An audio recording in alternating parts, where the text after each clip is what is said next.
బ్రహ్మర్షి పితామహ పత్రిజీ గారికి ఈ ధ్యానానికి మన కృతజ్ఞతగా మీ కరతాళ ధ్వనుల మధ్య ఒకసారి మనస్ఫూర్తిగా మన కృతజ్ఞతలు తెలుపుకుందాం.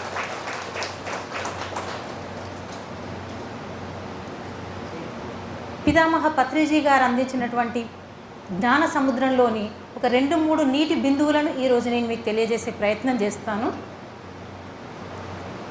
ముందుగా ఈరోజు ఈ క్లాస్లో అసలు ధ్యానం అంటే ఏమిటి, ఎందుకు మనం శ్వాస మీద ధ్యాసనే ధ్యాన మార్గంగా ఎంచుకున్నాం, అసలు నిజమైన ధ్యాన అనుభవాలు ఏంటి, ఈ ధ్యాన అనుభవాలను పొందడం కోసం మనం ఎంత జ్ఞానాన్ని సంపాదించుకుంటున్నాం, ధ్యానానికి జ్ఞానానికి ఉన్న సంబంధం ఏంటి, ఈ విషయాలను నేను కూలంకషంగా చర్చించే ప్రయత్నం చేస్తాను. ఇక్కడ అందరు చాలామంది పిరమిడ్ మాస్టర్స్ ఉన్నారు. ముఖే సరస్వతి అన్నారు. అంటే ప్రతి వారిలోనూ తనదైన విజ్ఞానం అనేది ఒకటి ఉంటుంది. ఇక్కడ చెప్తున్న వారు పెద్ద జ్ఞానులని కాదు, అక్కడ ఉన్న వాళ్ళకి ఏమీ తెలియదని కాదు. కాబట్టి మీరందరూ ఇక్కడ ఏదో జరుగుతుంది, తను చెప్తుంది నేను వింటున్నాం అన్నట్టు కాకుండా మీ స్పందనను తెలియజేస్తూ మన జ్ఞానాన్ని పంచుకుంటూ పెంచుకునే ప్రయత్నం చేద్దాం. అసలు నిజమైన ధ్యానం అంటే ఏంటి? ప్లీజ్ మాస్టర్స్ ఎవరైనా చెప్పండి, ధ్యానం అంటే ఏంటి? చెప్పండి, ధ్యానం అంటే ఏంటి? మీ అందరికీ తెలుసు, ఇక్కడ అంతా సీనియర్లే ఉన్నారు. దేన్ని ధ్యానం అని దేన్ని అంటాం మనం మేడం? మనల్ని మనం తెలుసుకోవడం. Okay,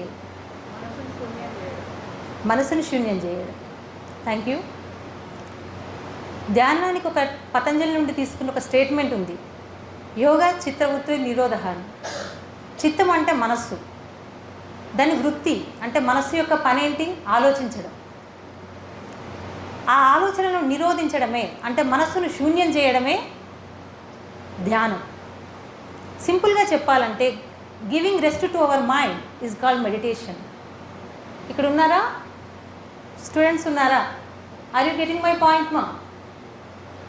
meditation means giving rest to our mind, అంటే మన మనస్సుకి రెస్ట్ ఇవ్వడమే ఒక రకంగా. మరి దీనికి మనం ఎంచుకున్న మార్గం ఏంటి? ఏ మార్గం ద్వారా మనం దీన్ని సాధిస్తున్నాం? శ్వాస మీద ధ్యాస. శ్వాస మీద ధ్యాస అనేది మనం ఎంచుకున్న మార్గం. This is the exact mechanism revealed by the Gautam Buddha to entire world. బుద్ధుడి ద్వారా తెలుపబడినటువంటి ఒక సక్రమమైన ధ్యాన మార్గం ఆనాపానసతి. ఎందుకు దీన్ని సక్రమమైన మార్గం అని మనం అంటున్నాం? ఎందుకు ఇది సరి అయినదిగా మనం భావిస్తున్నాం? మనం ధ్యానం చాలా రకరకాల పద్ధతులు ఉన్నాయి, కానీ ఈ శ్వాస మీద ధ్యాస ద్వారా చేసే ధ్యాన పద్ధతి ఏదైతే ఉందో ఇదే సరైన పద్ధతిగా గుర్తించబడింది. ఒక నామాన్ని స్మరిస్తూ మీరు ధ్యానం చేసినా, ఏదైనా మంత్రాన్ని పఠిస్తూ మీరు ధ్యానం చేసినా, ఏదైనా జపాన్ని తలుచుకుంటూ మీరు ధ్యానం చేసినా, అన్నింటిలో కూడా ఉన్నది మనస్సే. ఆ పద్ధతిలోనే మనస్సు ఉంది. మనస్సుతో పని చేయించుకుంటూ మనోశూన్యత సాధించడం సాధ్యమా? It is not possible. అది సాధ్యం కాదు మనకు. కాబట్టి శ్వాస మీద ధ్యాస అంటున్నామంటే అక్కడ ఏముంది? గమనిస్తున్నాం, శ్వాసను గమనిస్తున్నాం. ఆలోచించడం అనేది మనసు చేసే పని, గమనించడం అనేది మనసును దాటి చేసే పని. ఇక్కడ ఎప్పుడైతే మనం గమనిస్తున్నామో ఆ శ్వాసే మన గురువు. ఆ గమనించడం వల్ల మనం మనోశూన్యతను సాధిస్తున్నాం. ఈ పిఎస్ఎస్ఎం అనేది 3 ప్రాథమిక అంశాల మీద బేస్ చేసుకొని ఉంది. ఒకటి, తస్మాత్ యోగి భవ, అంటే యోగివి కాండి, యుక్త పురుషుడు కాండి, బుద్ధిమంతుడు కాండి అని కృష్ణుడు చెప్పినటువంటి స్టేట్మెంట్ను మనం మొదటి ప్రాథమిక అంశంగా తీసుకున్నాం. రెండోది, యోగా చిత్తవృత్తి నిరోధ, దీన్ని పతంజలి నుండి మనం తీసుకున్నాం. మూడోది, గౌతమ్ బుద్ధుడి నుండి ఆనాపానసతి. This is the exact mechanism which had been released by the Gautam Buddha to entire world. ప్రపంచమంతా గుర్తించిన ఈ పద్ధతి ద్వారా మనం ధ్యానాన్ని చేస్తున్నాం. మరి ధ్యానం చేస్తున్నాం, మనం అందరికీ ఈ మనోశూన్యత ద్వారా మనం విశ్వశక్తిని పొందుతున్నాం. సరే, ఇదంతా మీకు తెలిసిన విషయమే. మరి ధ్యాన అనుభవాలు కలుగుతాయి, కానీ కొంతమంది ధ్యాన అనుభవాలు కలుగుతున్నాయి అంటున్నారు, కొంతమంది ఎన్ని రోజులు చేసినా ధ్యాన అనుభవాలు కలగట్లేదు అంటున్నారు. మరి ఏంటి అసలు? ఎందుకు కలగట్లేదు, ఎందుకు కలుగుతున్నాయి, దాని వెనుక ఉన్నదేంటి, ఇది తెలుసుకునే ప్రయత్నం చేద్దాం. అసలు ధ్యాన అనుభవాలను సృష్టించేది ఏంటి, ఇది ముందు మనం తెలుసుకోవాలి. ఏది సృష్టిస్తుంది మనకు అనుభవాలను? ప్లీజ్ చెప్పండి, ఏది సృష్టిస్తుంది మనకు అనుభవాలను? Thank you sir. మనస్సు సృష్టిస్తుంది. ఇది మన శరీరం, ఇది ఆత్మ. ఈ రెండింటికి మధ్యలో వారధిగా, బ్రిడ్జిగా ఉన్నదే మనస్సు. అంటే ఈ మనస్సు మరి మనకు అవసరం లేదా అంటే అది గొప్ప పరికరం. ఈ ఆత్మలో ఉన్న జ్ఞానాన్ని, శక్తిని ఈ శరీరానికి అందించి ఈ భౌతిక ప్రపంచంలో రకరకాల అనుభవాలను పొంది నువ్వు ఆత్మోన్నతిని సాధించాలంటే ఈ పరికరం, గొప్ప ఉపయోగపడే పరికరమే మనస్సు. కాబట్టి మనస్సును మనం ఎప్పుడైతే, మనస్సు అనే దానిలోనే చాలా ఉంది, సృష్టి అంతా మనస్సులోనే ఉంది, దీన్ని మనం అర్థం చేసుకోవాలి. ఎందుకు అంటే మనకు మోక్షమైన, బంధమైన కలిగించేది మనస్సే. ఎప్పుడైతే మనస్సు మన ఆధీనంలో ఉందో, మనస్సుకు మనం మాస్టర్గా ఉన్నామో అప్పుడు మోక్షం. ఎప్పుడైతే మనం మనస్సు ఆధీనంలోకి వెళ్ళామో అది బంధం. ఈ రెండింటిని ఇచ్చే మనస్సును మనం చాలా బాగా అర్థం చేసుకోవాలి. We have to know the dynamics of the mind. దీన్ని తెలుసుకోవాలి. ఈ మనసు ఎంత గొప్పది అంటే మనం ఏమైతే అనుకున్నామో సకల అన్నింటినీ, ఇది అబాండెంట్, అన్లిమిటెడ్, ఏదైతే అనుకున్నామో అన్నింటినీ మనకు తీసుకొచ్చి ఇవ్వగల గొప్ప పరికరం. అందుకే మనం మానసికంగా మనం ఎదగాలి అంటే మన మనస్సును మనం చాలా గ్రిప్లో పెట్టుకోవాలి. దీనికి ఏం చేయాలి? మానస బోధన చేయాలి. ఒక సాధకుడు మానస బోధన ఇట్లా చేస్తున్నాడు. జడమైన దేహము, జడమైన చిత్తము, నీ స్వరూపం కాదు మనసా. జడమైన దేహము, జడమైన చిత్తము, నీ స్వరూపం కాదు మనసా. ఒక మనసును ఒక చిన్న పిల్లగాడు అడిగితే ఎలా బుజ్జగిస్తామో, ఎలా లాలిస్తామో అట్లా మానస బోధ చేయాలి మనం. అంటే మనస్సును మనం అలా లాలించాలి. దాన్ని నువ్వు మంచిగా గ్రిప్లో పెట్టుకుంటే ఏదంటే అది సకలాన్ని నీకు సృష్టించి నీ ముందుకు తీసుకొస్తుంది. కాబట్టి ఈ మనస్సు మరి ధ్యాన అనుభవాలు కలగకపోవడానికి మనస్సుకు ఉన్న కారణం ఏంటంటే ఇక్కడే ఉందంతా. మనం రోజు ధ్యానం చేస్తున్నాం, గంట సేపు చేస్తున్నాం, 2 గంటలు చేస్తున్నాం, ఇంకా ఎక్కువ చేసేవారు మహానుభావులు కూడా ఉన్నారు. కానీ మరి ఇంతసేపు చేసినా మనకి ఎందుకు ధ్యాన అనుభవాలు కలగట్లేదు అనుకుంటాం. మనం ఏమిటంటే ఒకటి చిన్నది, నేను 6 నెలలుగా ధ్యానం చేస్తున్నా, సంవత్సరంగా చేస్తున్నా, ఇంకా నాకు ఆలోచనలు వస్తున్నాయి, ఎందుకు నాకు ధ్యానం కుదరటం లేదు అంటే ఈ ధ్యానం నా వల్ల కాదు. మీరు ఒకటే మాట అనుకున్నారు, ఏంటి?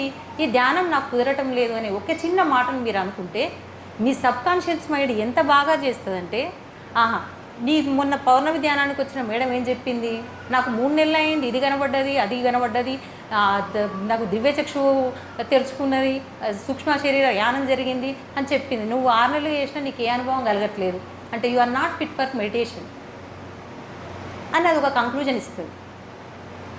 అప్పుడు నువ్వు అనుకుంటావు, ఈ కళ్ళు మూసుకొని రోజు గంట కూర్చున్న దానికన్నా కళ్ళు తెరిచి టీవీ ముందు కూర్చొని సినిమా చూస్తే పుణ్యం దక్కుతుంది కానీ సినిమా చూస్తుంది. నిజమే, మన మనసు అలాగే ఆలోచిస్తుంది.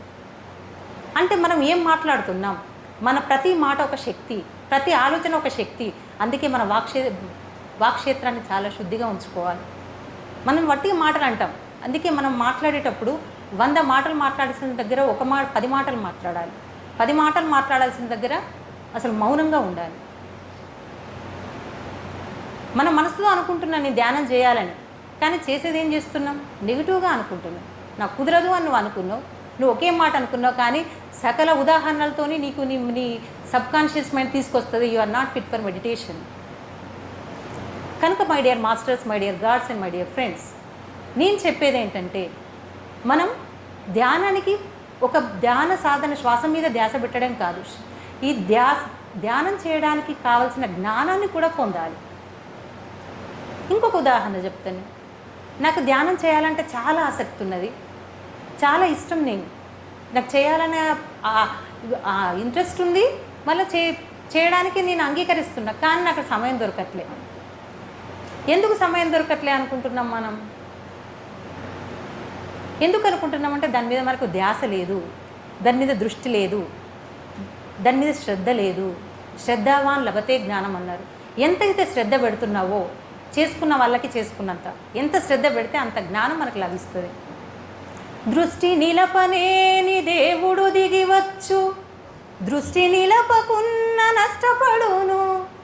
దృష్టిలోన సర్వ సృష్టి పృష్టంబగు కాళికాంబ హంస కాళికాంబ. నువ్వు నిజంగా దృష్టి పెట్టి ఒక దాని మీద, ఒక లక్ష్యం మీద కనుక నువ్వు శ్రద్ధ పెడితే ఆ దేవుడే దిగి వచ్చి నీకు సహాయం చేస్తాడు. సమస్త విశ్వం నీకు సహకరిస్తుంది. ఒకవేళ నువ్వు ఆ దృష్టి కనుక లేకుండా, ఏ లక్ష్యం లేకుండా నిర్లక్ష్యంగా కనుక ఉంటే మనమే నష్టపోతాం. నీ సర్వ సృష్టి అంతా దేని మీద ఆధారపడింది? నీ దృష్టిలోనే ఆధారపడింది. నువ్వు ఏదైతే ఆలోచిస్తున్నావో అదే నువ్వు. నీ దృష్టి మీన్స్ ఆలోచన. నువ్వు ఏదైతే ఆలోచిస్తున్నావో అదే నువ్వు. What you are think you are. నువ్వేదైతే ఆలోచిస్తున్నావో అదే నీవు. కాబట్టి మన సకల సృష్టి దేని మీద ఆధారపడింది? మన దృష్టి మీదనే ఆధారపడింది. కాబట్టి మై డియర్ ఫ్రెండ్స్, మనం ధ్యానం చేసేటప్పుడు ఏ నెగిటివ్ థాట్స్ లేకుండా పాజిటివ్గా ధ్యానం చేయాలి.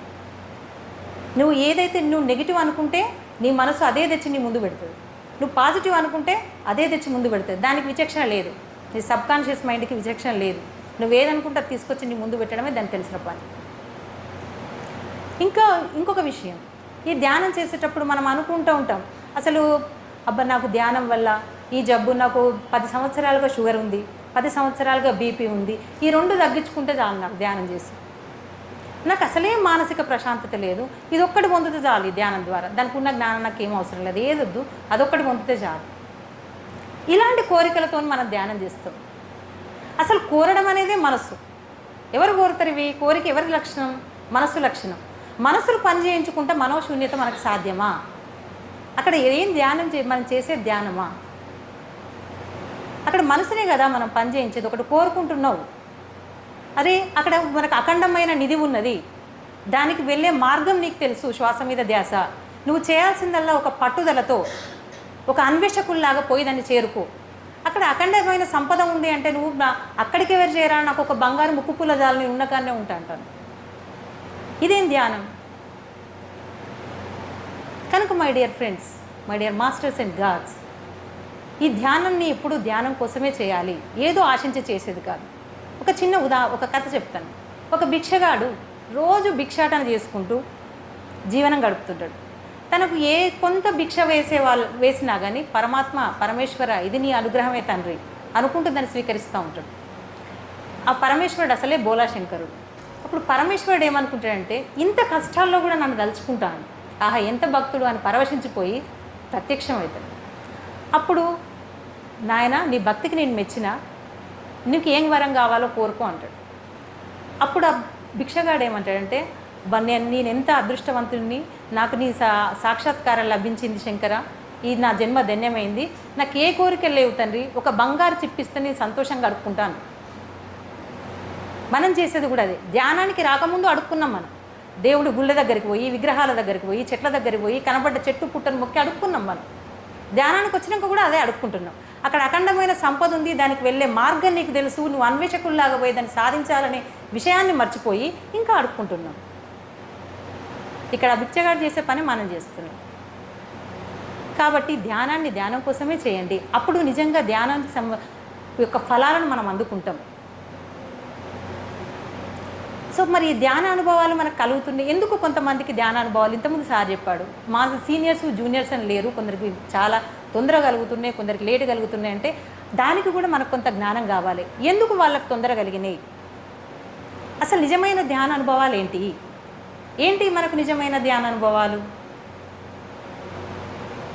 మనం అనుకుంటాం ఏవి ధ్యాన అనుభవాలు నిజమైనవి అంటే, మనకు ఏదో థర్డ్ ఐ ఓపెన్ అవ్వడం, సూక్ష్మ శరీర యానం జరగడం, గత జన్మల గురించి తెలుసుకోవడం, ఇవి నిజమైన అనుభవాలని మనం అనుకుంటాం. నిజమే, అవి చాలా ఉన్నతమైన అనుభవాలని కాదనను. నువ్వు ఆధ్యాత్మికంగా మనం ఎదగాలి అంటే అవన్నీ చాలా అవసరం మనకు. అప్పుడు మాత్రమే ఉన్నత తలాల నుండి జ్ఞానాన్ని నువ్వు పొందుకొని విశ్వ కళ్యాణానికి నువ్వు మేలు చేయగలుగుతావు, పాటుపడగలుగుతావు. కానీ అవే నిజమైన ధ్యాన అనుభవాలు అనుకోవడం మాత్రం పొరపాటే. ఏవి మరి? ఎందుకు వాళ్ళకి ఇప్పుడు ఒక వ్యక్తికి థర్డ్ ఐ ఓపెన్ అయింది, సూక్ష్మ శరీర యానం జరిగింది, ఎందుకు వాళ్ళకి జరిగింది అంటే దానికి గత జన్మ సంస్కారం ఉంటుంది, ఎంతో సాధన ఉంటుంది. ఆల్రెడీ గత జన్మల్లో వాళ్ళు అవన్నీ సాధన చేసి చేసి చేసి ఉన్నారు. అదేం గొప్ప కాదే. ఈ భూమి అనే పాఠశాలలోకి ఎల్కేజీ చదివే పిల్లగాడు వచ్చిండు, 10వ తరగతి చదివే పిల్లగాడు వచ్చిండు, పిహెచ్డీ చేసే వాళ్ళు కూడా యూనివర్సిటీ లోపల ఉన్నారు. ఇప్పుడు 1వ తరగతి చదివే వాడికి ఏబీసీలో రాలేదని వాడు తక్కువ, 10వ తరగతి చదివేటోళ్ళు మొత్తం లెసనే చదువుతున్నాను ఎక్కువ అని మనం అనలేం కదా. ఈ సృష్టి మొత్తం ఎవరి స్వధర్మం ప్రకారం చాలా పర్ఫెక్ట్గా ఉన్నది. ఇక్కడ ఏ గొప్ప ఏ తక్కువ లేదు, ఏ ద్వంద్వాలు లేవు. మనకు అవగాహన లోపమే అంతే. ఒక వ్యక్తికి ఇవన్నీ ముందుగా ఒక ధ్యానంలోకి వచ్చిన తొందర ఒక కొన్ని నెలల్లోనే ఇవంతా జరుగుతున్నాయంటే ఎందుకు జరుగుతున్నాయి కావచ్చు. అంటే వాళ్ళకి ఆ గత జన్మ సంస్కారంతో సాధనతో జరగడంతో పాటు వాళ్ళకి ఎవరో పరమ గురువులు ఏదో వాళ్ళ ద్వారా చేయించడం కోసం ఇవన్నీ నీ లక్ష్యం కాదు, ఇవి నీకు తృణప్రాయం, వీటి కోసం నువ్వు ధ్యానానికి రాలేదు. ఇవి కాకుండా నీకంటూ ఒక లక్ష్యం ఉన్నది, ఆ లక్ష్యాన్ని నువ్వు దిశానిర్దేశం చేసుకొని ఆ మార్గంలో నువ్వు ప్రయాణించు, ఇవన్నీ కూడా వీటి కోసం వెంపర్లాడకు అనే ఒక జ్ఞానాన్ని ఇవ్వడం కోసం అవన్నీ మనకు ముందు కనబడేలా చేస్తారు. ఎప్పుడైతే ఈ జ్ఞానం మనకు వస్తుందో మన నిజమైన లక్ష్యం ఏదో మనకు తెలుస్తుంది, ఆ లక్ష్యం దిశగానే మన పారం ఉంటుంది. కనుక మై డియర్ ఫ్రెండ్స్, మీకు చెప్పేదంతా ఒకటే, ఏ ధ్యాన అనుభవాల కోసం మనం వెంపర్లాడొద్దు. నిజానికి మనకు అర్హత ఉంటే వాటి ద్వారా ఆ అనుభవాలను మనకు తట్టుకునే శక్తి ఉండి ఆ జ్ఞానాన్ని నువ్వు బ్యాలెన్స్ చేసుకునే శక్తి ఉంది అని వాళ్ళకి అనిపించినప్పుడు అదే అయితే అన్నీ. మనం కోరుకుంటే వచ్చేటి అన్ని శాపాలు, మనకు అర్హత ఉండి వచ్చేటి అన్ని వరాలు. అందుకే మనం దేన్ని కోరుకోవద్దు. మనకు అర్హత ఉన్నప్పుడు అది వస్తుంది, అది వచ్చినప్పుడు దాన్ని సక్రమంగా వినియోగించుకునే శక్తి మనకు ఉంటుంది. అప్పుడే మనం ఈ విశ్వ కళ్యాణానికి తోడ్పడగలుగుతాం, లేకపోతే మనం ఏమి చేయలేం. మరి నిజమైన ధ్యాన అనుభవాలు ఏంటి మరి నిజమైన ధ్యాన అనుభవాలు అంటే నాకున్న జ్ఞానం ప్రకారం చెప్తుంది. రోజువారీ జీవితంలో ఎరుకను కలిగి ఉండడం ఒక జ్ఞానం, మన వాక్క్షేత్రం ఎలా ఉంది అని సరిచూసుకోవడం ఒక జ్ఞానం, మన చుట్టుముట్టు జరిగే సంఘటనల పట్ల సాక్షితత్వాన్ని పెంపొందించుకోవడం జ్ఞానం, ఎలాంటి ద్వంద్వాలు డ్యుయాలిటీ లేకుండా ఒక క్లారిటీగా ఉండడం నిజమైన అనుభవం. మరి ఈ ఎరుక అంటే ఏంటి? మీ అందరికీ తెలుసు, ఎరుక అనేది ధ్యానంలో చాలా ఎరుకైన వర్డ్. ఏంటి ఎరుక అంటే? Thank you. ప్రజెంట్లో ఉండడం.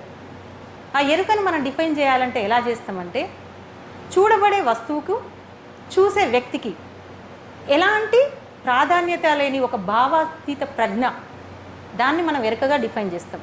సింపుల్గా మనం చెప్పాలంటే తను చెప్పింది వర్తమానంలో ఉండడం. ఎవరిని జ్ఞాని అంటాం మనం? జ్ఞాని అంటే ఎవరిని జ్ఞాని అనాలి మనం? ఎవరికైతే దుఃఖం లేదో, ఎవరికైతే భయం లేదో వాళ్ళు జ్ఞాని. దుఃఖం ఎందుకు వస్తుంది? మన గతంలో జరిగిన అనుభవాలను తలుచుకొని, మన అనుభవాల్లో చాలా మంచి సంఘటనలు ఉంటాయి, కానీ మన మనసు వాటిని మన ముందుకు లేదు. వేటిని తెస్తుంది? అందరి జీవితం బాగుంది, నీ జీవితమే ఇట్లా పాడుపడ్డది, నీ ముందు చూసేటోళ్ళు అందరు ఎక్కడికో పోయినరు, నువ్వు మాత్రమే ఇక్కడ ఉన్నావు. ఇలాంటివి మాత్రమే మన ముందుకు తీసుకొస్తుంది. ఎందుకంటే మన ఆలోచన అలా ఉంది. అది మనసు తీసుకురాలేదు, దాని తప్పు కాదు, మనకు సరిగా అర్థం చేసుకోవాలి. నువ్వే దాన్ని ఈ విశ్వంలోకి పంపించినావు, అదే తిరిగి నీకు వచ్చింది అంతే. కాబట్టి ఇప్పుడు మనం ఎవరు సృష్టించుకున్నారు ఇది? We are creating our own reality. You are creating your own reality. I am creating my own reality. మనం సృష్టించుకున్నది మనకు వస్తుంది. అలాంటప్పుడు ఎవరిని తిట్టడం ఎందుకు? ఎవరు బాధ్యులు? మనమే. మరి ఈ ఎరుకను ఎందుకు జ్ఞాని ఈ ప్రజెంట్లో ఉండడం వల్ల ఏం జరుగుతుంది మనకు? ఎప్పుడు మనకు బాధ కలుగుతుంది? మనం గతంలోకి వెళ్ళిన సంఘటనలు గుర్తు చేసుకుంటే బాధ కలుగుతుంది. ఎవరు గుర్తు చేసుకోమన్నాను నేను? ప్రజెంట్లో ఉండు చక్కగా. లేదా భవిష్యత్తులోకి వెళ్తే నీకు బాధ కలుగుతుంది. భవిష్యత్తు గురించి భయం, ఎట్లా ఉంటాడు, నేను కాదు ఎక్కడికి వేస్తాం మనం ప్రణాళిక, నా కొడుకు కాదు వాడికి పుట్టిన మనవాడు కూడా ఎట్లా సెటిల్ అవుతాడో ఏమో అందాకుంటుంది మన ఆలోచన. అలాంటప్పుడు భయమే ఉంటుంది కదా. ఈ గతం ఎందుకు, భవిష్యత్తు ఎందుకు? ప్రజెంట్ వర్తమానంలో ఉండదు. ఎప్పుడైతే నువ్వు వర్తమానంలో ఉన్నామో వాళ్ళే జ్ఞాని. జ్ఞాని అంటే ఎవరో కాదండి, వర్తమానంలో ఉన్న వాళ్ళే జ్ఞాని. ఎందుకంటే వాళ్ళకు భయం లేదు, బాధ లేదు. మరి ఈ జ్ఞాని మనల్ని జ్ఞాని అని ఎవరు అనరు. జ్ఞాని బాల్యోన్మక్తవా అంటారు. ఉన్మత్తుడు అంటే ఎవరు? ఒక యోగీశ్వరుడు. బాలుడు అంటే చిన్నపిల్లలు. ఈ ఇద్దరిని మాత్రమే మనం జ్ఞానులుగా చెప్తున్నాం. ఒక బాలుని చిన్నపిల్లల్ని అంటున్నాం, ఒక యోగీశ్వరుని అంటున్నాం. ఈ రెండిట్లో మనం లేం కదా. అంటే మనం ఎవరో మనకు తెలుసు, మనం ఒప్పుకోలేని అజ్ఞానం అది. ఎందుకు అనట్లేదు మనల్ని? ఒక చిన్న పిల్లవాడు చూడండి, వాడు ఎంత స్వచ్ఛంగా ఉంటాడు, ఎంత ఎరుకతో ఉంటాడు, ఎంత చేసిన పని చేయకుండా ఈరోజు నాకు ఎర్రబాలు ఇష్టం అంటాడు. వాడికి ఎర్రదాని ఇష్టం అని తీసుకొని వెళ్తే రేపు నాకు ఇది వద్దు, నేను పచ్చది కొనుక్కుందాం అనుకున్నా అంటాడు. అంటే ఎప్పటికప్పుడు తన ఆలోచనలు మారుస్తూ కొత్తగా నూతనంగా ఉత్సాహంతో కుతూహలంతో ఉంటాడు. అలా మనం ఉండగలమా? లేదు. దాన్ని మనం ఏం చేస్తామంటే ఇంకా చిన్న పిల్లవాడు మనకి బుద్ధి రాలే, ఇక మన అజ్ఞానంతో మనకి బుద్ధి నేర్పాలనుకుంటాం మనం. ఇంకా యోగీశ్వరుడు, ఒక యోగీశ్వరుడు ఎవరికి అర్థం కాదు. వాళ్ళని ఎలా మనం జడ్జి చేస్తాం తెలుసా? ఓ పిచ్చోడు, వాడికి ఏం తెలియదు. అంటే మనకున్న అజ్ఞానంతో ఒక జ్ఞాని అయిన ఒక చిన్నపిల్లగాన్ని, ఒక యోగీశ్వరుని అజ్ఞాని అని మనం ముద్రేస్తాం, వేసి మనం రిలాక్స్ అవుతాం, మన తెలివికల్లో అనుకోని. అసలు ఇక్కడ నిజమైన అజ్ఞానులు ఎవరో మనకు తెలుసు. అందుకే మన సంతోషంగా ఉండట్లేదు. అందుకే మనకి దుఃఖం, ఒక జీవితానికి సరిపోయే దుఃఖం ఉంది మన దగ్గర. ఎందుకు అనంటే దుఃఖ కారణాలు మనకు తెలుసు, అయినా మనకు దుఃఖం ఉంటుంది. హాయిగా ఏ భూతకాలానికి పోక, ఏ భవిష్యత్తుకు పోక చక్కగా వర్తమానంలో ఉండు. ఎరుక అన్నప్పుడు ఒకటి మనకు రామకృష్ణ పరమహంస, యోగి రామకృష్ణ పరమహంస గారు ఆకాశంలో ఎగురుతున్న పక్షిని చూసి సమాధి స్థితికి వెళ్ళిపోయాడు. అంటే ఎంత ఎరుకలో ఉన్నాడో చూడండి. అదే మన విషయానికి వద్దాం. మనకు నిజంగా ఒక పారాషూట్ కట్టి ఆకాశంలో పక్షిలాగా ఎగిరేసినా కానీ ఆ పైకి ఎగిరినాక కూడా వీడు తాళ్ళన్నీ గట్టినా ఆయనతో మీద వెనక కింద పడి సత్తనా అని ఆలోచిస్తున్నాం. అంటే ఉన్న కాసేపు కూడా మనం వర్తమానంలో లేము, ఆ పక్షిలాగా ఎగురుతూ ఎంజాయ్ చేయలేము మనం. అయితే భయం అని ఉంటుంది, వీడు సరిగా తాళ్ళు కట్టిండా మనం ఎగురగలుగుతాం అని భయం అని ఉంటుంది. ఎందుకని వచ్చినా సపరేట్గా కింద ఉండి ఎంజాయ్ చేసి ఇంత పైసలు కట్టుకొని దీన్ని ఎందుకు ఎగురుతానని నేను బాధ అని ఉంటుంది. అంటే మనం ఎప్పుడు గడియారంలో లోలకంలాగా పాస్ట్కి ఫ్యూచర్కి మధ్య తిరుగుతూనే ఉంటాం, ఎప్పుడు వర్తమానంలో ఉండవు. కానీ నిజంగా ఎవరైతే వర్తమానంలో ఉంటారో వాళ్ళే జ్ఞాని. అందుకే ఈ పిఎస్ఎస్ఎంలో మనకు హిమాలయ యాత్రలు, ట్రెక్కింగ్లు ఇవన్నీ ఎందుకు పెడతారు అనుకుంటున్నారు? అక్కడ ఏదో పోయి కింద ఉన్న హిమాలయాన్ని మళ్ళీ మీది పోయి చూసొచ్చుడు కాదు. అక్కడ మనం ఆ హిమాలయాన్ని చూసుడు కాదు మన లక్ష్యం. అక్కడ ఆ దాంట్లో మనం వెళ్ళేటప్పుడు ఆ మార్గం లోపల ఎంత ఎరుకతో ఉంటాం మనం.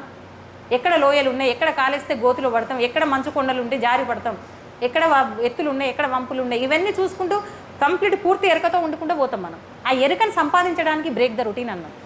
దానిలో భాగంగా ఇవన్నీ చేస్తాం. అంతేగాని హిమాలయాలను చూడాలి, జలపాతాలను పోయి ఎంజాయ్ చేయాలని కాదు. దాని వెనుకున్న దాన్ని అర్థం చేసుకోవాలి మనం. అంటే ఎరుకలో ఉండడం అనేది అంత సంతోషాన్ని ఇస్తుంది మనకి. ఇక్కడ మనం అర్థం చేసుకునేది ఏంటంటే ఈ ఎరుకని సంపాదించడం ఎలా. మరి ఎరుక మనం తెలుసు మనకి ఎలా సంపాదించాలంటే దీనికి ఆ మహానుభావుడు ఇచ్చిన మార్గమే బ్రేక్ ద రొటీన్. ఈ రొటీన్ను బ్రేక్ చేయ మనం ఒక మూసలో పడిపోతాం. ఎందుకంటే అది మన మనసు ఒకదాన్ని పట్టుకొని అదే విధంగా చేయడం అనేది దేని లక్షణం? మనసు లక్షణం. అదే చేసుకుంటూ పోతాం మనం. పొద్దున్న 6ంటికి లేస్తాను నేను, టైం టు టైం చాలా సిస్టమేటిక్గా ఉంటాను, ఇంకా మనం దానికి ముద్రేసుకుంటాం మనం. కానీ మనం ఏం చేస్తున్నాం? అక్కడ ఒక మూసకు అలవాటు పడిపోయినాం. పొద్దున లేస్తాం, రోజు కుడి చేయితో బ్రష్ వేసుకునే నువ్వు ఒకరోజు ఎడమ చేయితో వేసుకో. మీ ఇల్లు ఫస్ట్ ఫ్లోర్లో ఉంటే మెట్లు ఎక్కేటప్పుడు రోజు మధ్యలో నుండి ఎక్కే నీవు ఒకరోజు స్పైరల్ షేప్లో ఎక్కి ప్రతిదాన్ని మనం ఆ కొత్త అనేదాన్ని మనం పట్టుకోవాలి. ఎప్పుడైతే మనం ఇప్పుడు అక్కడ కూర్చున్న మీరు చాలా రిలాక్స్గా ఉండగలుగుతారు. ఇక్కడ కూర్చొని మాట్లాడే నేను ఎరకలేకుండా ఉండగలుగుతానా?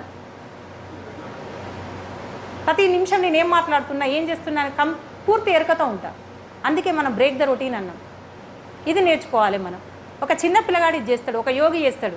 ఓషో తన జీవితకాలం మొత్తంలో ఒకసారి వెళ్ళిన ప్లేస్కు మళ్ళీ వెళ్ళలేదట. అలా ఉంటే ఒక యోగీశ్వరుడు ఎవరికి అర్థం కాదు. అందుకే జ్ఞాని బాల్యోన్మక్తవా అన్నాం. అంటే బాలుణ్ణి యోగీశ్వరుని మాత్రమే జ్ఞాని అన్నాం, మనల్ని అనలేదు. మన వాక్క్షేత్రం ఎలా ఉంది? మనం అనడమేమో మన ఉద్దేశాలు మంచి, ఆలోచనలు మంచి, కానీ మనం అనడం, మన మాట అనేది ఒక శక్తి అని మర్చిపోతున్నాం. మన ఆలోచన అనేది ఒక శక్తి అని మర్చిపోతున్నాం. మన వాక్క్షేత్రం ఎంత శుద్ధిగా ఉంటే మనకు వచ్చేటివన్నీ కూడా అంత పాజిటివ్ వస్తాయి. మరి చుట్టూ ఉన్న వాటిని సాక్షితత్వంగా గమనిస్తున్నామా? అసలు సాక్షితత్వం అంటే ఏంటి? మనకు ఉన్న లక్షణం ఏంటంటే అయితే కామెంట్ చేస్తాం, లేకపోతే జడ్జిమెంట్ ఇస్తాం, ఇచ్చి హాయిగా రిలాక్స్ అవుతాం. మనం ఈ కామెంట్ చేయడానికి, జడ్జిమెంట్ చేయడానికి మనకేం అర్హత ఉంది? ఈ భూమి అనే స్కూల్లోకి రకరకాల సిలబస్తోనే రకరకాల వ్యక్తులు వచ్చింది. ఇలా చూపించే అర్హత మనకు లేదు. ఇలానే చూపించుకోవాలి మనం. ఇలా చూపించినప్పుడు ఏంటిది, నీలోకి నువ్వు అంతర్ముఖుని అవుతావు. ఇలా చూపించినప్పుడు ఇక్కడ కనిపించేది నీకు పరమాత్మ. ఎప్పుడైతే నీలోకి నువ్వు ఇలా చూసుకున్నావో నువ్వు పరమాత్మ సాక్షాత్కరిస్తావు. ఇది మర్చిపోయి మనం కామెంట్లు చేసుకుంటుంటాం. ఎందుకంటే మనం ఎప్పుడు we should always remember one thing, ఈ సృష్టి మొత్తం ఎప్పుడూ కూడా చాలా పర్ఫెక్ట్గా ఉంది. ఎవరి స్వధర్మం ప్రకారం వాళ్ళ అనుభవాలను పొందడానికి వచ్చింది అంతే. ఇక్కడ నో జడ్జిమెంట్, నో కామెంట్. దీన్ని మనం తెలుసుకోవాలి. ఇంకా డ్యుయాలిటీ, ద్వంద్వాలు ఉన్నాయా? ఎప్పుడు మనం ద్వంద్వాల్లో కొట్టుకోబోతుంటాం. మనం ఇది చేతునా చేయొద్దా, ఇదేంది అదేంది, ఈ డ్యుయాలిటీ లేకుండా ఎప్పుడైతే క్లారిటీ వస్తుందో అది కూడా ఒక గొప్ప అనుభవం. ఈ అనుభవాల కోసం మనం ధ్యానాన్ని చేయాలి. మరి అసలు ఈ అనుభవాలన్నీ కలగాలంటే మనం ఏం చేయాలి? నేర్చుకోవాలి. ఏం నేర్చుకోవాలి? నేర్చుకోవాలి. మనకి ఇది తెలియదు. చాలామంది మనం ఏమంటాం, ఇది నేర్చుకోవాలి, అది నేర్చుకోవాలి, కానీ అసలు ఎలా నేర్చుకోవాలనే విషయం చాలామందికి తెలియదు. అందుకే నేర్చుకోవడాన్ని మనం నేర్చుకోవాలి. మరి ఏం నేర్చుకోవాలి? ప్రకృతిని చూసి నేర్చుకోవాలి, జంతువులను చూసి నేర్చుకోవాలి, మనకు పుట్టిన పిల్లల నుండి నేర్చుకోవాలి. ఒక ధ్యానం చేయని వ్యక్తి ధ్యానం చేసే వ్యక్తి దగ్గర నుండి నేర్చుకోవాలి. ఒక మాంసాహారాన్ని తినే వ్యక్తి మాంసాహారం తినని వ్యక్తి దగ్గర నుండి నేర్చుకోవాలి. మరి ఏం నేర్చుకుంటాం ప్రకృతి నుండి? మనం ఏం నేర్చుకుంటాం ప్రకృతి నుండి? ఒకసారి గమనించాలి. మనం ఒక చీమల బారును చూసినప్పుడు క్రమశిక్షణ అంటే ఏంటిదో నేర్చుకుంటాం. ఆకాశంలో ఎగురుతున్న కాకుల గుంపులను చూసి ఒక సమైక్యత సందేశాన్ని తెలుసుకుంటాం. ఒక తేనెటీగ జీవనాన్ని చూసినప్పుడు శ్రమజీవన సౌందర్యాన్ని అర్థం చేసుకుంటాం. ఇవన్నీ మనకు ప్రకృతి ఇచ్చింది. ఇప్పుడు చెప్పండి, ప్రకృతిని మించిన ప్రయోగశాల మనకు ఉన్నదా? అంత పెద్ద ల్యాబొరేటరీ ఉన్నదని గుర్తించని మన అజ్ఞానం తప్ప ప్రకృతిని మించిన పెద్ద గురువు ఎవరు లేరు. అదే పెద్ద ప్రయోగశాల. నేర్చుకోవడానికి నీకు ఎన్నో ఉన్నాయి అందులో. ఒక జంతువులను చూసి నేర్చుకోవాలి. జంతువులను చూసి ఏం నేర్చుకుంటాం అని మనం అనుకుంటాం. కానీ all animals are the silent teachers to us. అవి ఏం మాట్లాడకుండా మౌనంగా ఉండే ఎన్నో విషయాలు మనకు నేర్పిస్తాయి. దీనికి నా నిజ జీవిత అనుభవమే నేను ఒకటి చెప్తా. ఈ హంటర్ రోడ్డుకి కిలోమీటర్ దూరంలో ఉన్న షాయంపేట్ స్కూల్లో నేను ఒక 8 సంవత్సరాలు టీచర్ పనిచేశాను. అక్కడ మధ్యాహ్న భోజనం అనే స్కూళ్ళలో ఉంటుంది, మీకు కూడా అందరికీ తెలిసే ఉంటుంది. అయితే ఆ మధ్యాహ్న భోజన సమయం లోపల అక్కడికి ఎప్పటికొక కుక్క వస్తుండేది. అది ఆ స్కూల్ ప్రాంగణంలోనే ఉండేది. అది ఆ లంచ్ టైంకి దానికి కూడా తెలుసు కాబట్టి అది వచ్చేది. పిల్లలు కూడా రోజు దానికి ఆహారం పెట్టేటోడు. ఒకరోజు ఈ కుక్క అన్నం తినే టైంకే గేట్ తెరిచి ఉండడం వల్ల బయట నుండి ఇంకో కుక్క వచ్చింది. అది చాలా ఆకలితో ఉన్నట్టున్నది. వేగంగా వచ్చి సడన్గా అది ఆ పళ్ళెం దగ్గరకు వచ్చి తింటుంది. దీన్ని గమనించిన ఆ మొదటి కుక్క వచ్చి పక్కకు నిలబడింది. తర్వాత ఆ రెండో కుక్క దానికి కడుపు నిండే వరకు ఆహారం, దాని ఆకలి చల్లారే వరకు ఆహారం తీసుకొని అది వెళ్ళిపోయింది. అది వెళ్ళిపోయినాక ఈ కుక్క తిన్నది. దీన్ని నేను నాతో పాటు ఉన్న పిల్లలం అందరం గమనిస్తున్నాం. అప్పుడు నేను చెప్పాను, జీవించనిటువంటి ఏదో కాదురా, ఇదే లీవ్ అండ్ లెట్ లీవ్. ఆ మొదటి కుక్క బాగా ఆకలితో ఉన్నదని గ్రహించిన, వేగంగా వచ్చిన కుక్క బాగా ఆకలితో ఉన్నదని గ్రహించిన ఈ కుక్క వచ్చి పక్కకు నిలబడింది. అది నాకు దొరికింది కదా అని మొత్తం తినిపోకుండా తన ఆకలిని తీర్చుకునే వరకే తినేసి దీని గురించి అది వెళ్ళిపోయింది. అంటే చెప్పకుండానే ఎంత నేర్పించింది అది. ఇంతకు మించి మనం నేర్పించగలమా పిల్లలకి? నాతో పాటు అబ్జర్వ్ చేసిన పిల్లలందరూ కూడా చాలా హ్యాపీగా ఫీల్ అయింది. ఇది ఏ తరగతి గదిలో ఏ టీచర్గా బోర్డు మీద చెప్తానో వచ్చేది కాదు. ఆ రోజు నేర్చుకున్న జీవితంలో వాళ్ళకి అది it should be permanent in their life. ఆ జ్ఞానం అనేది వాళ్ళకి జీవితాంతం ఉంటుంది. అదే జీవించనివ్వు, మనమే కాదు మనతో పాటు ఇంకో జీవి కూడా జీవించాలి అనే జ్ఞానాన్ని అది నేర్పించింది. మనం అనుకుంటాం మనకు పిల్లలు ఎందుకు పుడతారంటే మన వంశాన్ని వృద్ధి చేసుకొని మనకు పేరు ప్రతిష్టలు తేవడానికి పుడతారని మనం అనుకుంటాం. కానీ నిజానికి కాదు, మనకు నేర్పించడానికి మనకు పిల్లలు పుడతారు. ఎందుకు అంటే మనం చిన్నప్పుడు చాలా ఎరుకతో ఉండి చాలా స్వచ్ఛంగా ముత్యాల్లాగా ఎలాంటి కల్మషం లేకుండా చాలా కుతూహలంగా ఉత్సాహంగా ఉండి ఎప్పుడూ సంతోషంగా ఉండేవాళ్ళం మనం. అయితే ఎప్పుడైతే మనకున్న ఈ జ్ఞానాన్ని కోల్పోయి మనము ఆ మనసు మాయలో పడి అజ్ఞానాన్ని పొంది పెద్దవాళ్ళమై ఈ అజ్ఞానంతో ఉన్న మనకు నేర్పించడానికి ఆ పిల్లలు వస్తారు. దీనికి నా నిజ జీవితమే జరిగిన సంఘటనలే ఒక ఉదాహరణగా చెప్తాను నేను. నాకు ఒక 17 సంవత్సరాలు ఇంటర్మీడియట్ సెకండ్ ఇయర్ చదివే పిల్లగాడు ఉన్నాడు. ఒక్కడే బాబు, ప్రజెంట్ సెకండ్ ఇయర్ చదువుతుంది. వాడికి 7 సంవత్సరాల వయసు ఉన్నప్పుడు మా ఇంట్లోకి రోజు ఒక ఎలుకొస్తుండేది. అది ఎలానో ఆ మాన్యువల్ ద్వారా పైప్ లైన్ ద్వారా లోపలికి వస్తుంది. అసలు వచ్చి వాళ్ళు ఇంట్లో ఉన్న లెదర్ సోఫాలను రోజు కొడుతుంది. ఇది పెద్ద సమస్య అయిపోయింది మాకు. అయితే ఒక రోజు ఏం చేసామంటే బోన్ తెచ్చిపెట్టాం. ఆ ఎలుక బోన్లో పడింది. తెల్లవారగానే ఆ పడిన ఎలుకని తీసుకొని బయట పెట్టాం. మేము బోన్తో సహా బయట పెట్టేసి మా బాబు లేచింది. వాడికి 7 సంవత్సరాలు. అమ్మ ఇది ఎలుక పడిందా, దీన్ని ఏం చేస్తారు అన్నాడు. ఏం చేస్తారా, దాన్ని అది తీసుకుపోయి డాడీ లేచిన తర్వాత బయటికి తీసుకొని చంపేస్తారని చెప్పి. నాకున్న ప్రజ్ఞాత్మక అప్పుడు దోషింది అదే. అక్కడ సమస్య ఏంది, అది ఉంటే కొడతాను కూడా దాన్ని చంపేయాలి, ఇదే తెలుసు నాకు. అమ్మ దీన్ని చంపేయాల్సిన అవసరం ఏమున్నది అన్నాడు. అంటే మరి చంపేయకపోతే మళ్ళీ అదే పని చేస్తుంది కదరా అని. అది మన ఇంట్లోకి వచ్చడమే ప్రాబ్లం అయితే దాన్ని ఎక్కడైనా ఇల్లులకు దూరంగా ఉండే దగ్గర వదిలేయచ్చు కదా అమ్మ అన్నాడు. నిజంగా చంపేస్తా అన్నా కానీ నా మనసులో కూడా బాధ ఉంది. ఈ పనికి దీన్ని చంపేయాలనే ఒక బాధ అయితే ఉంది నా లోపల. కానీ దానికి వాడు చూపించిన పరిష్కారానికి ఎంత రిలాక్స్ అయినో నేను. అంటే అక్కడ చంపడం పరిష్కారం కాదు, అది ప్రాబ్లం ఇది ఉంది కాబట్టి దాన్ని లేని దగ్గర వదిలేస్తే మనకేం సమస్య లేదు కదా. దానికి వాడు అప్పటికే మాకు స్కూల్ టైం అయిపోయింది. ఆ రూమ్లో ఒక దగ్గర ఒక క్లాత్ పరిచి ఆ బోన్ అందులో పెట్టి దాని లోపల చిన్న చిన్న చిప్స్, వాడు తినే చిప్స్ను బిస్కెట్ ముక్కలను అందులో పెట్టేసి దాని చుట్టూ చీమలు రాకుండా అది గీసి దానికి వెళ్ళేటప్పుడు వాడు చెప్పిన మాట ఇంకా గుర్తుంది నాకు. నువ్వు ఇంట్లోకి వచ్చి నీకు కావాల్సిన ఫుడ్ తినకుండా సోఫాలు కొట్టినావు, అందుకే పనిష్మెంట్గా నేను ఇక్కడ ఉంచినాం, ఈవినింగ్ నిన్ను తీసుకుపోయి మంచిగా వదిలేస్తానులే అని చెప్పొచ్చింది. చూడండి, ఈ జ్ఞానం నా కొడుకే నేర్పించింది. నేను చాలా గర్వంగా చెప్పుకుంటా. మన పిల్లలు మనం చెప్తే వినడానికి రాలేదండి, వాళ్ళు మన జ్ఞానాన్ని నేర్పించడానికి వచ్చిండ్రు. మనం అంతే జ్ఞానంతో ఉండే, కానీ మనసు మాయలో పడే అజ్ఞానం పొంది పెద్దవాళ్ళమైంది. కాబట్టి మళ్ళీ ఆ జ్ఞానాన్ని మనకు తెలియజెప్పడానికి మనకు పిల్లలు వచ్చింది. ఇంకొక సంఘటన చెప్తా. ఆ ఇంట్లో మా ఇల్లు ఒంటరిగా ఉండేది. ఆ పక్కన ఫ్లాట్లన్నీ ఖాళీ ఉండేది. రోజు ఏం చేసేదంటే, కొంచెం బయోసైన్స్ టీచర్ అవ్వడం వల్ల కూడా కొంచెం మాకు ప్రకృతి పట్ల కొంచెం మమకారం ఉండే. అయితే నేను మా వాడు చిన్నగా ఉన్నప్పుడు చెప్పాను, ఈ యానిమల్స్ అవన్నీ కూడా మన బయోడైవర్సిటీలో ఒక పార్టే నాన్న, వాటిని కూడా చేయాలని ఒక చిన్నప్పుడు చెప్పా. రోజు వాటికి ఆ గోడ మీద, కాంపౌండ్ వాల్ మీద సమ్మర్లో వాటికి, మా ఇంటికి అది ఒంటరిగా ఉండడం వల్ల చాలా పక్షులు వచ్చేది. కొన్ని చెట్లు కూడా ఉన్నాయి, మామిడి చెట్టు, కొన్ని చెట్లు ఉండడం వల్ల ఆ చిన్న చిన్న బౌల్స్ లోపల వాటర్ పోసి కాంపౌండ్ మీద పెట్టేది. 2 రోజులకు ఆ బౌల్లో ఉన్న వాటర్ అయిపోయింది. అమ్మ వీటిలో వాటర్ నింపుదామని సరే అనేసి వాడేమో ఇంట్లో నుంచి బాటిల్ తెచ్చి వాటర్ నింపుతుండు.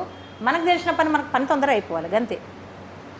ఆ పక్కనే, ఆ కాంపౌండ్ వాళ్ళ పక్కనే నాకు వాష్ బేషన్ ఉంది. దాంట్లో నేను పట్టేసి ఆ గిన్నె అక్కడ పెట్టిన. వాడు కోపంతో, బాధతో 2 ఒకేసారి చూసి వాడి కళ్ళల్లో నీళ్ళు వస్తున్నాయి. ఆ బాధతో ఎంత ఎమోషనల్గా వచ్చి, ఈజ్ ఇట్ డ్రింకింగ్ వాటర్, నువ్వు ఇవే తాగుతావా అని నన్ను అడిగింది. నాకు చాలా, అసలు వాడు ఎందుకంత ఎగ్జైట్ అవుతుండనేది నాకు తెలియలే. అప్పుడు నేను అసలు ముందు వాడి ఎమోషన్ను బ్యాలెన్స్ చేయాలి. నేను ఏమీ మాట్లాడలే. సారీ నాన్న, నాదే తప్పు, నేను కూడా నువ్వు తెచ్చిన బాటిల్లో నీళ్ళే వస్తా అన్నని. ఎందుకంటే ఆ సమయంలో వాడు చాలా ఎమోషనల్గా ఉన్నాడు. వాడి కళ్ళల్లో ఆ నోట్లో అంత గాంభీర్యంగా మాట్లాడడంతో పాటు వాడి కళ్ళలో బాధ కూడా, అన్ని కంటి తడి కూడా నేను గమనించిన. ఇవే తాగుతావా నువ్వు? ఆ క్షణం నీ మౌనంగా ఉండడమే కరెక్ట్ అనుకొని అదే వాటర్ నేను పోసి ఆ గిన్నెలలో పెట్టిన. కానీ వీనికి ఈ పాట నేర్పాలా, అవి వేవి అయినా తాగి తట్టుకోగలవనే నేర్పాలి కదా అని నాకు అనిపించింది. ఒక 4-5 రోజుల తర్వాత మేము హనంకొండ చౌరస్తాకి వెళ్ళాం మా బాబుని తీసుకొని. వచ్చే దారిలో అక్కడే ఒక దగ్గర పైప్ లైన్, ఈ వాటర్ పైప్ లైన్ ఉంటుంది కదా, నల్లాలు వచ్చేటి, అదెందుకో లీక్ అయినట్టుంది. అక్కడ ఒక చిన్న గుంటలాగా ఏర్పడి నీళ్లు నిలిచినాయి. ఆ నీళ్ళను కుక్క తాగుతుంది. నాకు అదే సరైన సందర్భం అనిపించింది. చూసావా నాన్న, అది అక్కడ కుక్క నీళ్ళు తాగుతుంది అన్న. అంటే ఈ జంతువులు ఇట్లా కూడా దాగి ఉండగలుగుతాయి అంటే నేను ఆ రోజు చేసింది కరెక్ట్ అని సమర్థించుకోవడానికి చెప్పినట్టు నేను. అది నా ఇవోనే. దానికి వాడిచ్చిన సమాధానం ఎంత బాగుందంటే ఇప్పటికీ నేను మర్చిపోను. అమ్మ మనం బయటికి ఎట్టని వెళ్ళినప్పుడు నీరు దొరకకపోతే మనం ఏదో నీరు దొరికితే అది తాగుతాం. దాని అంత మాత్రం అది మంచినీరు అని కాదు కదా. ఆ కుక్కకు నీరు దొరకకపోవడం వల్ల పాపం అది తాగింది. దానికి మంచినీరు పెడితే అది మంచిది తాగుతుంది కదా అన్నాడు. నిజానికి మనం గమనిస్తే మన పిల్లల్ని గమనించి ఉంటారు. డోంట్ పొల్యూట్ దెమ్, వాటిని పొల్యూట్ చేయొద్దు. Then only we can enjoy the uniqueness of our child. మన పిల్లల యొక్క ఆ యూనిక్నెస్ని, వాళ్ళకున్న ప్రత్యేకతను అప్పుడే మనం గమనించగలుగుతాం. గమనించాలంతే, గమనిస్తూ ఉండు. ప్రతిదే కాదు, ప్రతిదీ నేర్పిస్తుంది. మీరందరూ ఎంతసేపు మెడిటేషన్ చేస్తారు? ఇక్కడ 2 గంటలు 3 గంటలు మెడిటేషన్ చేసేటోళ్ళు ఉన్నారా? గంట సేపు 2 గంటలు 3 గంటలు చేస్తారు కానీ చెప్పట్లేదు. మెడిటేషన్ చేసేవాళ్ళు. సరే, మనకి ఏ అనుభవాలు ముందుగా వాళ్ళకి అంతసేపు ధ్యానం చేసే వాళ్ళందరికీ చప్పట్లు కొట్టండి. ఎందుకు చప్పట్లు కొట్టమని చెప్తున్నానంటే, అంతసేపు వాళ్ళు ధ్యానం చేస్తున్నారంటే, సరే వాళ్ళకు ధ్యాన అనుభవాలు కలుగుతున్నాయా, మానసికంగా ఏ ఆలోచన లేకుండా చేస్తున్నారా అనే విషయం పక్కకు పెడదాం. 3 గంటలు ధ్యానం చేసినంటే 3 గంటలు వాళ్ళు మౌనంగా ఉన్నారు. దాన్ని అప్రిషియేట్ చేయాలి మనం. సరే, ఆలోచనలు వచ్చినాయి. ఆలోచనలు వస్తే ఏమైంది? మన కర్మలు ఎన్ని రకాలుగా చేస్తాం? ఎన్ని రకాలుగా కర్మలు చేస్తాం మనం? Thank you sir.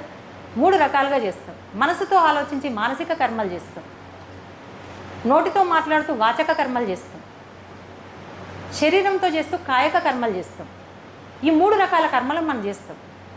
ఇక్కడ సరే, ధ్యానం చేస్తున్నాడు, కూర్చున్న 2 గంటలు కళ్ళు మూసుకుని సీన్ మీద నడిచింది, అంత ఏదో ఆలోచనలే ఉన్నాయి, పక్కకు పెడదాం. అంటే అక్కడ ఒక మానసిక కర్మే జరిగింది, మిగతా 2 కర్మలు జరగలే. అంతసేపు మౌనంగా ఉన్నాం. మౌనంగా ఉన్నప్పుడు మనలోని అంతర్ముఖాన్ని మనం దర్శించుకుంటాం. ఆ మహానుభావుడు చెప్పిండు, ఒక 10 నిమిషాలు నువ్వు మాట్లాడడానికి అర్హత సాధించాలంటే కనీసం 3 గంటలు ధ్యానం చేయాలి. మరి మనం ఒకరోజు మాట్లాడే మాటలకు సగం జీవితకాలం ధ్యానం చేసినా సరిపోదు. మనకు నోరిచ్చిందే మాట్లాడన్నట్టుగా మాట్లాడుతుంటాం మనం, అంతే. అది మన సహజ లక్షణం. కాబట్టి మౌనం. మనం అనుకుంటాం ధ్యానం చేస్తే సరిపోతుందిగా ధ్యాన అనుభవాలు రావడానికి, ఇవన్నీ ఏంటి అనుకుంటాం. కానీ ఒక ధ్యానం కళ్ళు మూసుకొని కూర్చోవడం వల్లనే మనకు అనుభవాలు వస్తాయి అనేది కాదు, దానికి సంబంధించే సంసిద్ధత కూడా ఉండాలి. A beautiful proverb stated by the Abraham Lincoln, if I had 6 hours to cut down a tree, then I would spend first 4 hours to sharpening up my axe. ఒక చెట్టును కొట్టడానికి 6 గంటల సమయం కనుక నా దగ్గర ఉంటే, మొదటి 4 గంటలు నేను దేనికి కేటాయిస్తాను? నా గొడ్డలిని సానబెట్టడానికి ఉపయోగిస్తాను. చివరి 2 గంటలు మాత్రమే చెట్టు కొట్టడానికి ఉపయోగిస్తాను. నిజానికి చెప్పండి, ఇక్కడ అసలైన ముఖ్యమైన పని ఏంటి? చెట్టు కొట్టడం. మనం ఏ పని కోసం గొడ్డల్ని సానం పెడుతున్నాం? మనం చెట్టు కొట్టడానికి. కానీ దానికి కేటాయించిన సమయం ఎంత? 2 గంటలు. అంటే మనం ధ్యానం కోసం, ధ్యాన అనుభవాల కోసం చేస్తున్నాం. కానీ దానికి కావాల్సిన సంసిద్ధత, ఈ సంసిద్ధత అనేది దానికి మనం 4 గంటలు చేయాలి. దేనికైనా readiness is very important before doing any work. ఏ పని చేయడానికైనా ముందు రెడీనెస్ అనేది మనకు చాలా అవసరం. ఇక్కడ నువ్వు గొడ్డల్ని సానబెట్టడానికి 4 గంటలు ఉపయోగిస్తున్నావు. అంటే ధ్యానం చేయడానికి, సరైన ధ్యాన స్థితి నీకు రావడానికి స్వాధ్యాయం చేయాలి. ఇక్కడ స్వాధ్యాయం అంటే మనందరికీ తెలిసిన బుక్కులు చదవడం అనుకుంటాం. స్వ అధ్యాయం, నిన్ను నువ్వు అధ్యయనం చేసుకోవాలి. చూడు, నీలో ఏముంది? కోపం ఉందా, ఈర్ష ఉందా, అహంకారం ఉందా, భయం ఉందా? వీటిని నువ్వు గమనించు. నీలో నువ్వు అంతర్ముఖుడివై వీటిని గమనించినప్పుడు ఓకే, ఇది నాకు ఉంది, దాన్ని పరివర్తన చెందించడానికి నువ్వు ప్రయత్నించు. ఇది చేసుకోవాలి. నేను 3 గంటలు 4 గంటలు కన్ను మూసుకొని చేస్తాను అంటే అక్కడ ఏం జరగదు. ఆ సంసిద్ధత, ఎంతసేపు స్వాధ్యాయం చేసుకుంటానో నువ్వు, ఎంతసేపు సజ్జన సాంగత్యం చేసుకుంటానో, ఎంతసేపు ఆచార్య సాంగత్యం చేసుకుంటానో, ఎంత జ్ఞానాన్ని పొందుతున్నావు. ఒక జ్ఞానానికి మనకు సమయం లేదు అని మనం వంకలు వెతుక్కునేటప్పుడు ఒక మిలారేప, టిబెట్ యోగి మిలారేప యొక్క చరిత్రను మనం తెలుసుకోవాలి. ఒక ధ్యానానికి అర్హత పొందడానికి ఆయన ఎంత కష్టపడ్డాడో తెలుసుకోవాలి. అప్పుడు ఈ ధ్యానం ఎంత గొప్పదో, ఇంత గొప్ప ధ్యానం మన ముందుకు వచ్చినందుకు మనం ఎంత గొప్ప వాళ్ళో మనకు అర్థమవుతుంది. దీనికి మనం అందరం చప్పట్లు కొట్టుకోవచ్చు. ఒకదానికి నువ్వు అర్హత సాధించి అది నీ ముందుకు వచ్చిందంటే నువ్వు ఎంత గొప్పడు నువ్వు అర్థం చేసుకోవాలి. ఇప్పుడు ఎత్తుకుతావా మనం వంకలు? మన మనసు కూడా ఓహో ఇది నేను చెప్పినట్టు పని చేస్తలేదు, ఇది ఇక్కడ ఈ లోపల సినిమా వేరే ఉంది, ఇక్కడ హృదయం చలాయిస్తూ పని జరుగుతుంది, కాబట్టి నేను నా పనిని చేయొద్దిగా, ఇది చెప్పినట్టు తింటానే వస్తుంది. ఓహో నువ్వు 3 గంటలు చేస్తాను కదా, ఇంకా 2 గంటలు ఎక్కువ 5 గంటలు చేసుకుంటుంది. సో కాబట్టి మై డియర్ ఫ్రెండ్స్, మీకు చెప్పేది ఏంటంటే, మనం ఈ ధ్యానంలో ఒక ఉన్నత స్థితికి వెళ్ళాలంటే మనం ఇవన్నీ ప్రాక్టీస్ చేయాలి.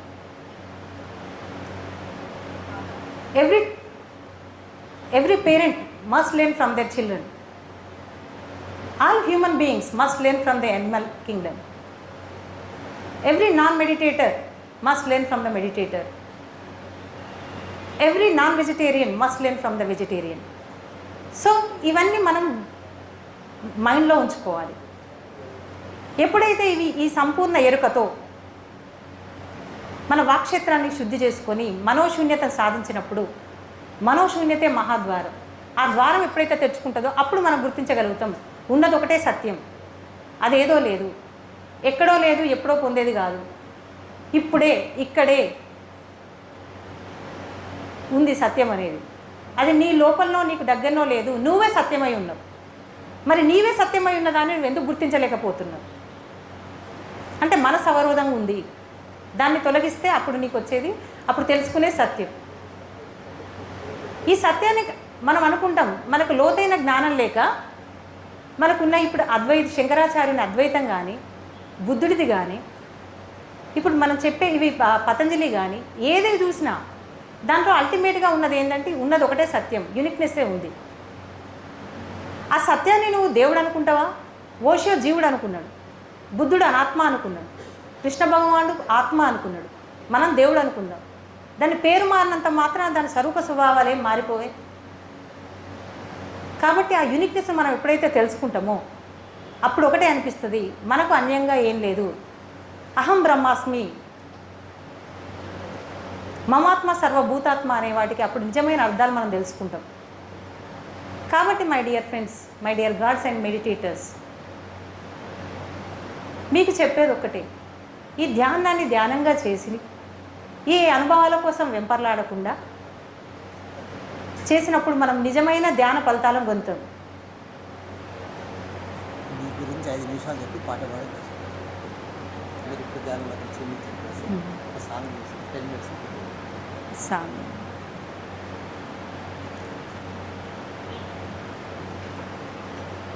కాబట్టి ఇప్పుడు మనం సమయం మించిపోయినట్టుంది. ఈ ధ్యానం కోసం మనం ఎప్పుడైతే ఈ ధ్యానాన్ని ఒక శ్రద్ధతో, గౌతమ్ బుద్ధుడు ఒకటి చెప్తాడు, ధ్యానం ఒక పనిలాగా చేయకూడదు, ప్రతి పనిని ఒక ధ్యానంగా చేయాలి. ధ్యాసతో చేసేది ఏదైనా ధ్యానమే, తన్మయంతో చేసేది ఏదైనా యోగమే.